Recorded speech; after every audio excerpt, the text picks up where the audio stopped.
ஆனால் கடந்த 2 நாட்களாக நான் பார்க்கிறேன், சில உறுப்பினர்கள், நான் முன்னிலையில் அமர்ந்திருக்கின்ற மூத்த உறுப்பினர் நான் குறிப்பிட மாட்டேன், பின்னாலே இருக்கின்றவர்கள் தங்கள் இருப்பை காட்டிக்கொள்வதற்காக இருபுறமும் மேலே ஏறி வந்து எல்லைகளை தாண்டி இருக்கைகளை தாண்டி வந்து தாவி குதிப்பதும் கையை நீட்டிக்கொண்டு ஓடி வருவதும் தகாத வார்த்தைகளாலே காதுகள் கேட்கக்கூடாது, இந்த அவையில் கேட்கக்கூடாத வார்த்தைகளை ஒருவருக்கொருவர் வார்த்தைகளை வீசிக்கொள்வதும் மிகுந்த மன வருத்தத்தை எனக்கு ஏற்படுத்தி, பார்க்கின்ற மக்களும் இதை பற்றி என்ன நினைப்பார்கள் என்ற கவலையும் எனக்கு இருக்கிறது.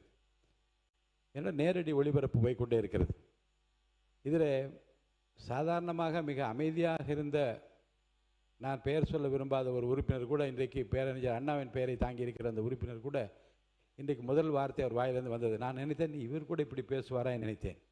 அப்புறம் இந்த பக்கம் பார்த்தால் அதே வார்த்தையில் திருப்பி வார்த்தை வருகிறது. முன்னாலே வராதீர்கள் என்று சொன்ன பிறகு நம்முடைய உறுப்பினர் ஆஸ்டின் அவர்கள் எனக்கு இருக்கை விட்டு எழுந்து வந்து இன்னும் அந்த எல்லையை தாண்டுவாரோ என்ற கவலையில் நான் ஆழ்ந்து கொண்டிருக்கிற அளவுக்கு வருகிறார். நான் எதை சாதிக்கப் போகிறேன், இது எதை நோக்கி இது போய்கொண்டிருக்கிறது, எண்ணத்தையும் உங்களுக்குள்ளே நீங்கள் வைத்துக் கொள்ள வேண்டும் என்று நான் கேட்டுக்கொள்கிறேன். இது முறை அல்ல.